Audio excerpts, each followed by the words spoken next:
What up? What up? What up, you guys? It's Blackwing 2040. Welcome back to the DC Animated Universe Marathon. I'm here with my boy Tex, aka the Detective. How you doing, my friend? I'm doing great. Can't wait for the next episode. Yep. So we are doing Batman the Animated Series Perchance to Dream. This episode is very of all episodes, you would think a random episode like this would be on our watch list, but there's a reason why this episode's on our watch list. The twist that occurs in this episode makes it a standout episode. And plus, you want to know who's the villain centric of this episode? It's the Mad Hatter. Surprisingly. Because when as the episode goes on, you would think who's the villain of this episode, but yeah, the Mad Hatter is like the main villain of this episode. And that's crazy how we're doing our first ever Mad Hatter episode. I was gonna ask, is this his first appearance as well? Second. Second. Okay. I mean, I would have done, his debut episode, but I just chose this one because of just how. No, I get you. Yeah, his first. Because I remember his first episode. I would say if any episode stood out, if you're a Mad Hatter fan, I feel like you're gonna choose this one over the first one. I would The say first one was- I would say either or, because his debut episode was pretty good too.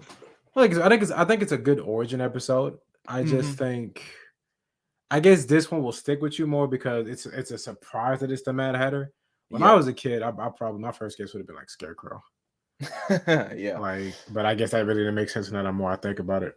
Yeah. What was your first introduction to Mad Hatter? That is a good question. My first introduction to Mad Hatter was Alice in Wonderland. As far as Batman, though, I have no idea because honestly, I don't think I knew who Mad Hatter was until Arkham City. In Arkham City, I thought he was an original villain. Ah, interesting. Because I was like, oh, it's Mad Hatter. He has his obsession with Alice. He keeps making Wonderland references. I was like, I've never heard of this guy. And he doesn't appear a lot, to my knowledge, out of just BTS. As far as other mediums. He didn't appear in the Batman, to my memory. If he did, maybe it was like once or twice. But wait, in the Batman? The yeah, 2004 show? Yeah.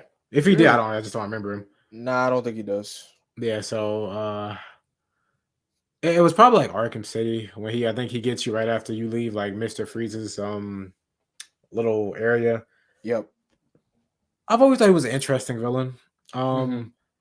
I guess what kind of draws a lot of people maybe away from him is I guess he does feel, even for a Batman villain, he feels very gimmicky.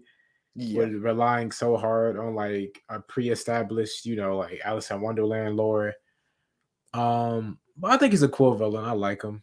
Yeah. But my first introduction, I'm gonna guess City. If it was anything else before that, I'm not sure. For me, it was the Lego Batman video game. That was my first introduction. God, like the first one ever when they didn't talk yet, right? Yeah, the first. That might have been one of mine too. I don't remember that game much. I remember like the Two-Face and Mr. Freeze boss fights. I think that's it. On the console, or because I got the DS, I played the DS version first. Oh, mine was on PS2.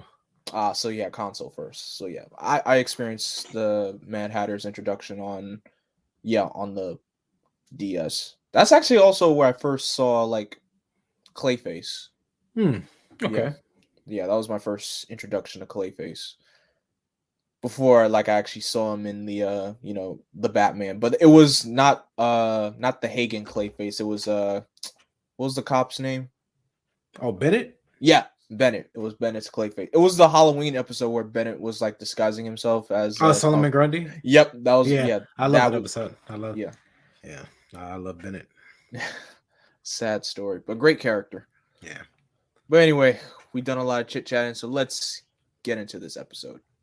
Also, we like the name of this episode too. I don't know, Perchance to Dream. It sounds like a novel. I don't know. Yeah, I really like it. Yeah. I guess probably that's what makes it stand out, especially with the name title of the episode. You would never think like Mad Hatter in an episode called Perchance to Dream. Like that's interesting.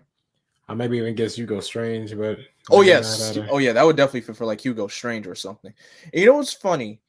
Of all of Mad Hatter's appearances, his first ever appearance was in live action was the 60s Batman show, but it wasn't like the way we know it. They just literally had a guy, with a hat that, that has like gimmicks in it and everything. But they took away the Alice in Wonderland gimmick? I'm pretty sure they took away the whole Alice in Wonderland stuff. which is very interesting. I feel like But the then, Alice in Wonderland. I mean, if he's just a guy with hat tricks, I don't know. He feels more like a Flash villain now. I don't know. yeah, hence why the way they made him in Brave and the Bold. Well, we all know Brave and the Bold was very Adam West kind of camp as well. So, but it still had its good fair share of episodes. I guess that's why I kind of had a little bit of a problem with it. A little bit of a problem, not a full problem. I feel you.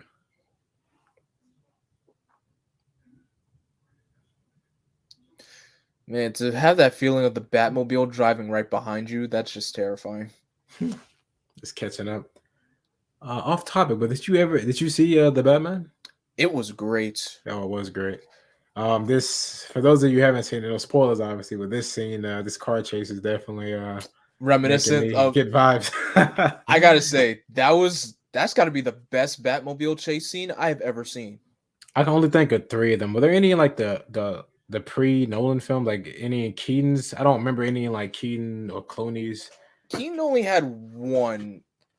The one in Batman Returns is basically when Penguin kind of hijacks the Batmobile, and that was like, But I mean, the one in BVS was great, but it was great, but you know, it had a few problems I had with it. But you know, I think, but the Batman, man, I gotta say that Batmobile chase scene, definitely hands. I would say that's the best Batmobile chase scene ever. Oh yeah, and the lead up to it is really great. Yes. Ooh. That's the Flash.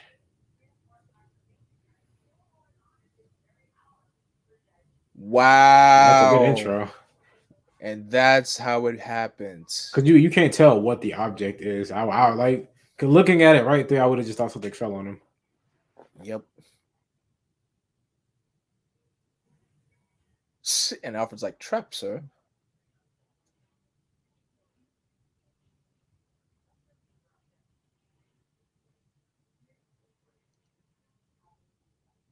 Oh,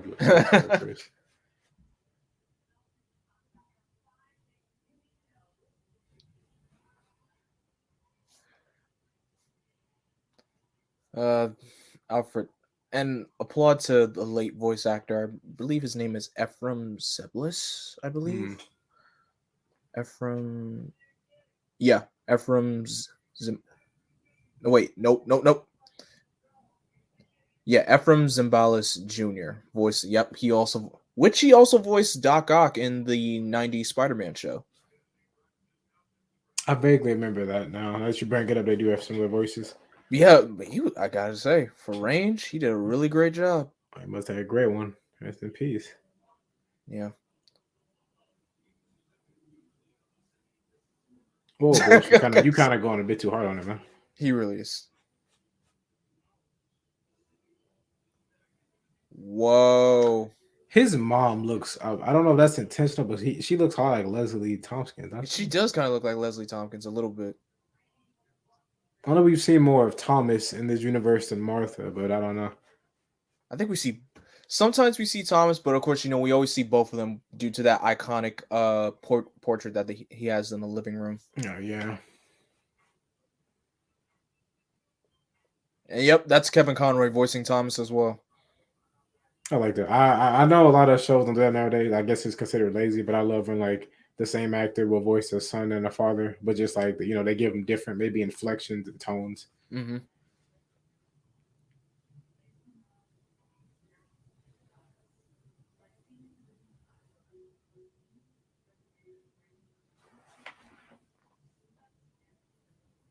It's the basic blazer.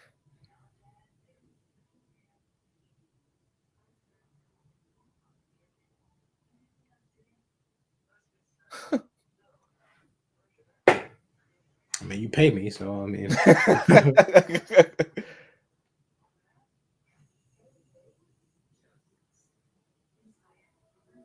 even in a reality where he does not Batman, he doesn't run around Enterprise. Huh.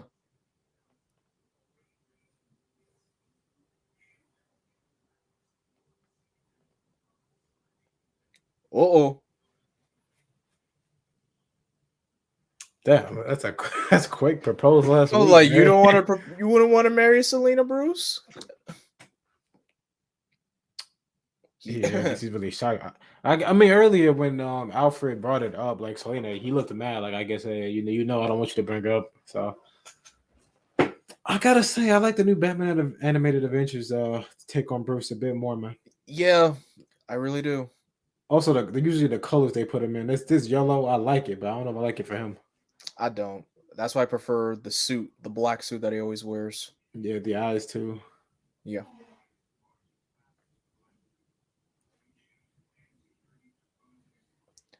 I think it I says a really lot that in his dream he chooses to be with Selena. it shows you that really like you know how people think Batman doesn't really have a Lois Lane. Pretty much it's Selena. Yeah, I've never. Every time I see a dream Batman story, it's always Selena involved. Yeah. I don't know if Tally has appeared yet, but I just don't know. Oh Not yet. man, Not yet. We didn't get there yet. that's a good, very good cutaway. Oh my God, it's Like, Batman. but he's like, but how? The running animation. I really do like Selena as a blonde over the brunette hairstyle. I did too. Like we said before, it gives her a very. It makes it look like with the black hairstyle. It makes Makes it too sense. She's obvious. like Catwoman. She's like a thief. But the blonde, I feel like it really like conflicts with like her. I guess her Catwoman suit. Mm-hmm. I don't know. So you're surprised when she takes it off and she's a blonde. Okay, this Batman's got magical powers in this universe. Obviously, I don't know how he did that. Oh, that was a good flip though. A horrible flip that would kill him, but it's a good flip. Oh, was his hand vibrating? What? Nah. Oh my God, I think it was a reverse flash for a second. Okay, no, see, no, I feel like this is a very. I know it's a dream, but this is Uh-huh. like a very like dramaed up version of how this Mm-hmm. would go down. Especially the way how he just swung around that pole. Yep. Yeah, that is not usually how the choreography in this show usually looks. Like I just, He's right there in the bright daylight as well. yeah, he's fantastic. Is that how I look?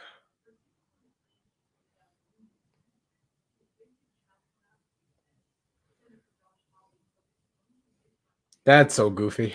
You can't let people seeing you do it. Like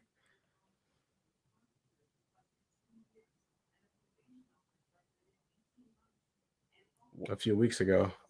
Uh-huh. Oh, he hasn't been here that long. I was like, okay.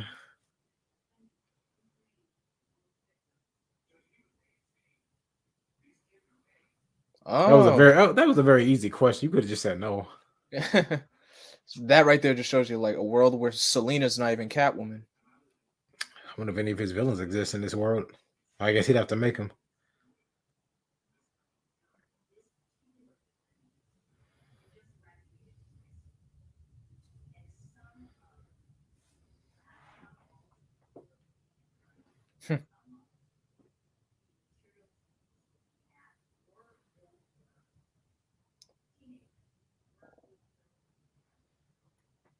She's basically saying everything that's happening right now. She's making it's pretty much perfectly clear to him right now. He's just really confused about it.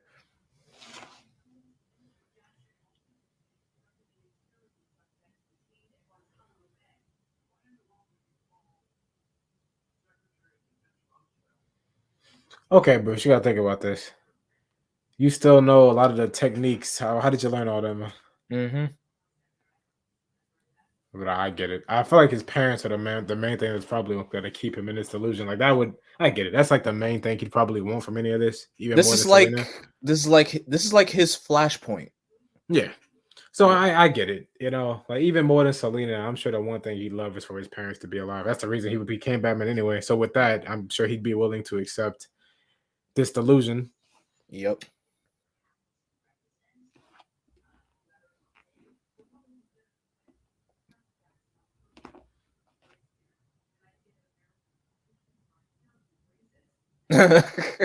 It's funny.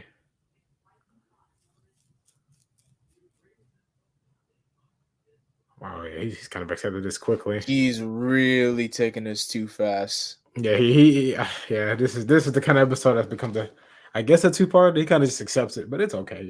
Oh, if And this here episode goes was a two-parter, forget it.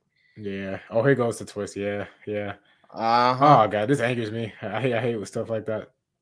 But there goes your hint.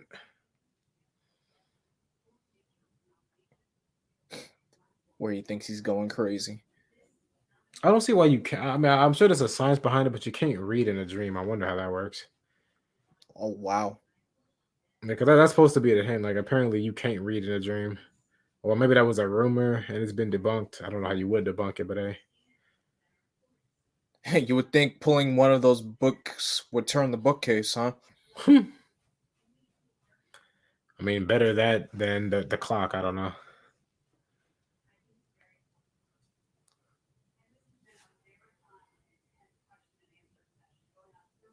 Uh-oh.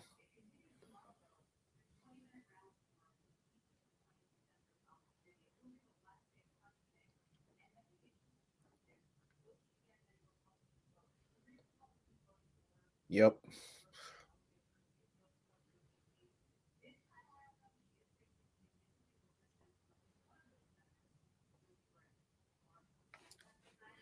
It's wow.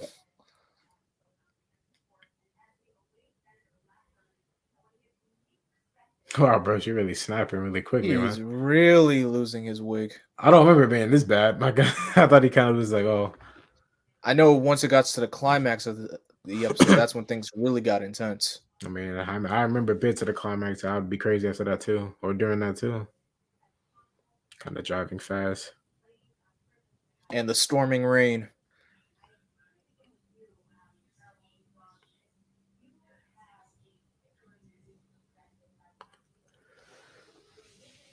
This man going into a shop full on suit saying, I need At a least he flare got rid gun. of it.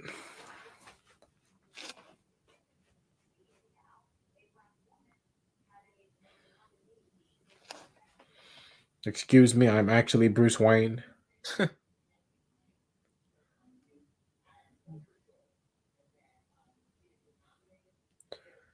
Uh-oh. Uh-oh. See ya. What a. You never catch me alive, coppers.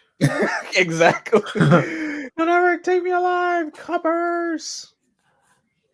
Very athletic.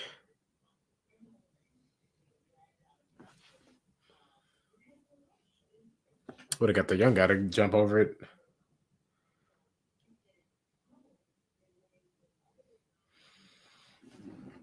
Da-na-na. Oh, that's funny. You think? That's pretty funny, actually. Any problem I might have with like characters in this world kind of goes away because like it's not real. This is just like a dream. Ooh, I actually really love this sequence when he entered. This is a cemetery, right? Or like a watchtower or something. I believe it's like a bell tower. Yeah. Bell tower, yeah. I remember really liking this sequence as a kid. He walks through a cemetery, then he goes to like the highest point.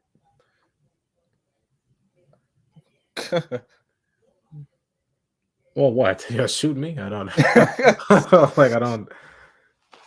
See, Oh, the way how he yeah. how you saw how fast he just vaulted over that wall. That's what I'm saying, like an Apex character, but it took no time. There it is. There's that clock tower. Oh my god. Or I don't know, clock tower. Probably maybe it's a cathedral in the middle of Hey a man, cemetery. Maybe whatever. I don't know who'd have us this thing here at a cemetery, but actually, you know what? It's Gotham, so it probably isn't fake. It probably does exist. anything is creepy in Gotham. That no way that got that high, but you know it's okay. I wonder how long that took him. I feel like would have made either just a bust into like a window or something and climb up. I don't know. You know, whatever floats your boat, Bruce. Look at them clouds, bro. This is way too tall, man. I wonder if they took inspiration from the movie Vertigo with this moment. I would not be surprised. Like this scene is giving me vertigo, to be frank with you.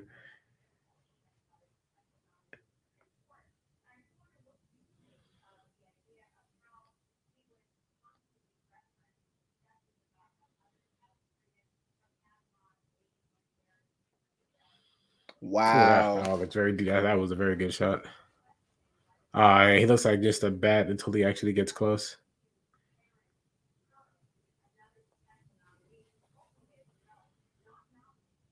Standing face to face.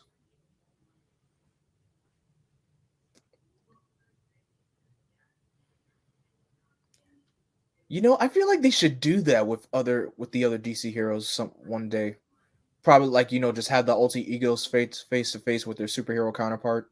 Oh, I would love that. You already know that's That would my make a you like with already the know just that Tommy Dinothon episode one of the best episodes in Power Ranger history. You already know. yep. So just like having Clark facing Superman, Diana facing her Wonder Woman counterpart, I would Barry love facing that. his Flash persona. Like that would I just think I've be seen the Superman thing done a few times, but I don't know if I've ever like fully on board with it. yeah. But I'm just saying like as like just have the main seven of the league just go against their superhero counterparts. That would I be would love very that, interesting. especially in like in retrospect. Like, what would happen if I never became you? Like I know how, or John for that matter. I don't know how their lives would be different without Green Lantern. Maybe John's life would be simpler. Hal would probably be homeless. Who knows?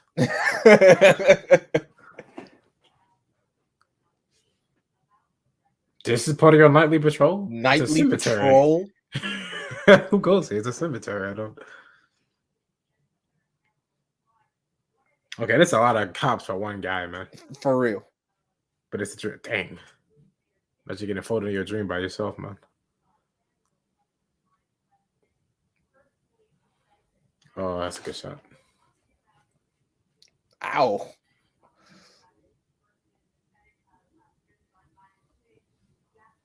I'm like, how is he able to get up from that? Oh, this rain. Yeah, I really like this scene. Okay, as far as y'all can see, Batman's attacking Bruce Wayne. Okay, never mind. Other way around.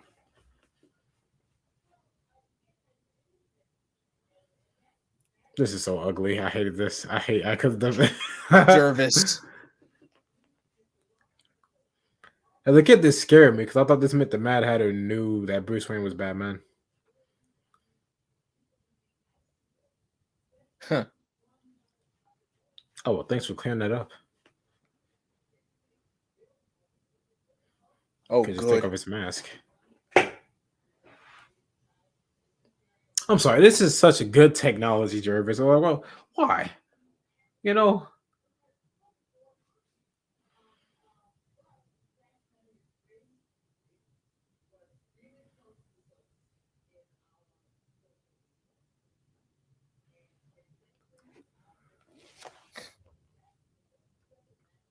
Of course. that's fair. And also, like, I can't read. I feel like that's pretty important in the world. So, yeah, I can't really do anything I want to do.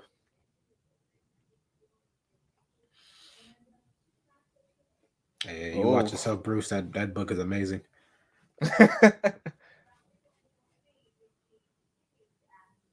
Oh, to be fair, he had a lot of that in the normal world, just not the same way. He has Yeah. family, Alfred and Dick, and I mean Gordon, if you want to count it. He has wealth too. I don't know why you added wealth. Like he's not rich He's already regardless. rich as it is. So I'm saying, I guess he didn't have love. I guess, but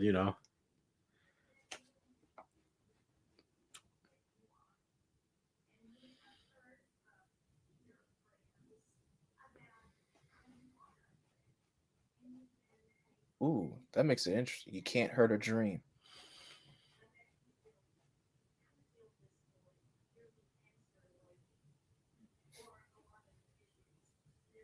I mean, to be fair, he actually did spend a night in Arkham one time when Scarecrow was thinking he was made him think he was going crazy.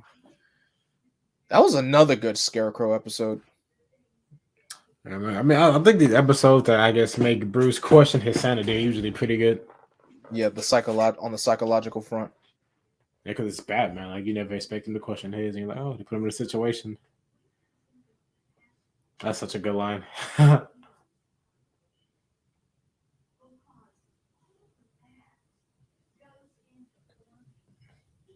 Wow. Oh yeah, okay, I get. Yeah, forgot kids, so they can't really show him jumping off. I feel it.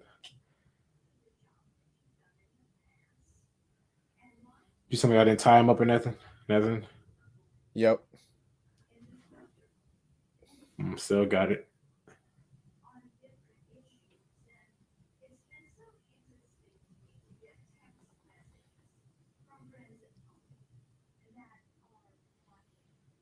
Tell that to Green Lantern. I'm about to say, I mean, it didn't take much will. The dude just jumped off a building. I guess if you got the will to do that.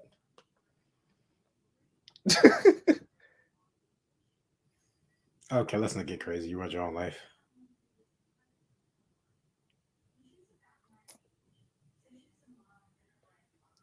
Just the look on That is Batman's so face. sad. Like That is that's not even like wow. I want to punch you. That's like, yeah, that's actually very pathetic, man. I'm sorry.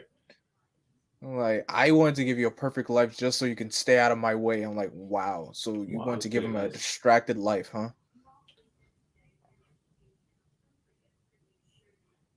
That's like sad and pathetic at the same time. Yeah, it's like wow. It's the way he was crying about it. Like, I didn't ruin your life, bro. Like I saw your origin story, nigga. I didn't do that. I didn't. No, that's insane to me. But yeah, wow. Just wow.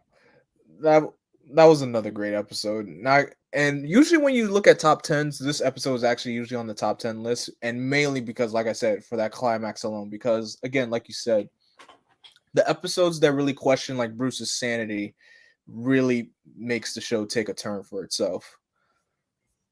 Yeah, like that episode was really good. Again, for Matt Hatter being one of Batman's less known rogues gallery, I think he has probably a bit more consistency than a lot of other characters, Mm-hmm. as far as like the quality of his episodes. Yeah. Oh So yeah. Yeah. Definitely. really impressed because I know he doesn't have that big of a fan base, which is Mm, weird again because he does mm, have, I guess, one of the better ratios of episodes. yeah. He really doesn't have that big of a fan base, especially his mission in Arkham Knight, which I'm Oh not god, looking forward to playing when I get to it. yeah, he. Oh, let me think of the season infamy. Rachel Gould's thing was okay. Mr. Freeze's thing was great. Beautiful, Killer Croc. Killer Croc was great. Oh, and he was the fourth one, right? It was the Yep. fourth. Oh, then he's the weakest one for me. Then he is the weakest one. I'm thinking it like, yeah, that's a shame. Yeah, I know that I've seen the gameplay for his mission. I saw K-Wing play it. Shout out to K-Wing Let's Plays. Because there's a way where you have to disarm the bombs and the controls for it. It's horrendous. So No, bad. I remember doing it. I was like, yeah, I'm doing this because I'm a fan of this game, but I don't like this. Like, I was so happy when I was done. I think I might have did it early actually. I don't know if I knew it was bad because I wanted to do it because oh, it's Mad Hatter. He's the one I'm least familiar with. I'm gonna do his first, I think. Ah, And after that, I was like, God, please give me. Where's Mr. Freeze's mission? I need to. like give me freeze now. Get me I out of here. I need to cleanse myself of this month. Oh man. But so far, what'd you think, Tex, of the episode? What'd you think? Oh, I really like it. I'm actually surprised it's on a lot of people's top 10 list because I would think a lot of people thought it was boring. I thought it was interesting, but I wouldn't be surprised if a lot of kids thought it was boring because it was kind of low on action. It was more about like an insight into Batman, which we don't get many Oh yeah, episodes like that. well yeah, because when you show episodes of this show to kids, you would think they would pay attention to the action episodes. You want when you watch a Batman episode, you want an episode with fighting, action, gadgetry, and the good stuff. When you look at an episode like this that focus on the psychological front, Yeah, you wouldn't understand that as a child. But as you got older, the older audience, yes, they would totally understand that. So basically, like I said, the show has everything for everyone. yeah, it was. I really enjoyed it because it's one of those times where it's like, oh yeah, you're a Batman fan, not just a Batman fan, as in you're a fan of his mythos. You're a fan of the Batman character. And episodes like Hmm. that are really interesting Yep. because I think it speaks a lot about Batman's character and how like his will is when it's like he was willing to let the dream happen with the reality that he had his parents. But then just one thing messed it up with the whole no reading, and he's like, okay, I I'm like, I know can't what that means. understand this. I'm Yeah. like, a And it's world like, he's a where, detective. yeah, a world. You know what's funny? I think if this episode would have made it a two-parter, I think if it were to be a two-parter, the first part would end with one of the villains roaming around, and he would see Batman chasing them, and then I can see that. like he goes to go suit up. I'm like, wait a second, where's my suit? Where's the cave? Yada yada yada, and then he sees Batman swinging around. I'm like, wait a minute, what's going on here? That'll make a Yeah, perfect. That'll make it a perfect end to like a part one. So I agree because I do think he did kind of accept it too fast. But again, I get it. This is a show from what, like the 80s, the 90s, Early 90s. the early 90s. They, and not everything could be a two-parter. Yeah. I get it. You have to move it along, but when the way they move it along, it doesn't really lose quality for it, which I think takes Mm-hmm. a lot of skill. Yep. So, really fun episode. I'm glad a lot of people do enjoy it. Would I Yep. put it in my top 10 list? Maybe I have. Well, we might have to finish all the notable episodes first, though. Yep. But anyway, guys, as always, thank you guys so much for listening to this commentary on Batman the Animated Series Perchance to Dream. And of course, we still got more Batman episodes for you coming down the pipeline. We still have a lot of favorites to get to. We have another Mr. Freeze to get to, episode to get to, like somewhere close to, I would say right around the end of the first half of the animated series. Because once we get to the new Batman Adventures, we'll be breezing through those episodes quickly because not a lot of episodes are from there are that iconic. Most of those episodes from that show are basically, I would say, are like favorites. The only one I could say that fits the iconic level is Mad Love because Harley Quinn's origin story. Oh, and also, well, I don't know. I guess it's debatable. What's the episode when they're in the dream and Batgirl dies? Oh, over the edge. Yeah, Over I the would edge. say that's probably the most memorable from the new Batman Adventures to me, anyway, other than Harley Quinn's origin. Yeah. So yeah. Well, that episode and the it's funny because the first episode I saw from the new Batman Adventures was Joker's Millions, where Joker thought he was rich. Oh, And that episode was my first ever introduction to Nightwing. That was the first ever time I saw Nightwing with my own two eyes. I was like, who is that? I had no idea who Nightwing was or who he was at that time. I'm like, I just see Batgirl and a guy with a blue bird on his chest. I'm like, is that Batman? Like, wait, was Over the Edge the only time they used Bane in the new Batman Adventures? Bane only has 2 episodes in all. yeah, new Batman. Yeah, Over the Edge was the only time Bane was in the new Batman Adventures. That's Sadly. right. The other time I remember him is from Nighttime from Yeah, Superman. the Superman episode. That's right. Okay, I was like, I could have sworn he was in something else. Okay, cool. That's why the show had to change up its animation because it was easier to animate because they were on a lower budget. I actually do. I stand by the style looks just as good, if not better. I love the most of the character designs and the aesthetic a lot more. I don't see. That's why I'm saying, like, I don't understand why people dislike the animation so much. It is perfect. I agree. People think it's a step down. I think it's more of a step up. Yes, it's cheap. To me, it's the same logic as if you ever heard the show American Dragon, Jake Long. Yes. Season 2, it looks. I love the art style more, and it's just more fluid. I don't know. I think when people, it's just different, and I guess they hear it has less of a budget. But I tell you, these animators, man, they worked with it, and they made something that looks, in my opinion, better. They really do deliver. And again, the redesigns, if you ask me, most of them are great. Most of them are just better, in my opinion. Yeah, great. Especially the main ones. Like, all the Bat Family, better. Every single one. I stand by it. Oh, yeah, for sure. Hands down, better. And heck, if it wasn't for the way how they first animated Tim Drake for his first ever animated appearance, we wouldn't have gotten that red and black Robin suit in the comic books to this day. Because Tim always had the red and green. And for his first ever animation debut, we got that red and black, which is my favorite Robin suit of all time. Oh, I agree. I think red and black is. I mean, it's good because they keep giving it to Robins who didn't have it. They gave it to Jason Todd in the Under the Red Hood movie. Yep. When they gave it to Dick in Young Justice. Exactly. It's a great suit. Even DC know that suit is what's up, man. Like that's Robin. That is Robin's suit right there. I know people always like the red and green, but come on, let's be honest. I think the red and green is harder to make work. It can work. It could get. What's the word I'm looking for? It could get dragging over time because you've seen it once, you've seen it already. Yeah, I've never been disappointed with the red and black, red, black, and yellow. I've never been disappointed in that suit. The green, it takes a certain skill, a certain art style. It definitely depends on like the artist who makes the suit. Yeah, but the red and black, I think it works in most scenarios. I've never thought it looked bad. Oh, yeah, for sure. But anyway, as always, thank you guys so much for listening on this commentary. Tex, where can everybody find you? So, guys, you can find me at The Detective on Twitter and YouTube. And as always, guys, you can find me on Twitter, Instagram, Facebook, and Twitch at Blackwing2040. Don't forget to like, comment, share, and subscribe, and click that bell to be notified for whenever a new upload goes up or whenever I go live. And as always, guys, thank you guys so much for listening on this commentary. And as always, I am Vengeance, I am Darkness, I am Blackwing. Stay golden.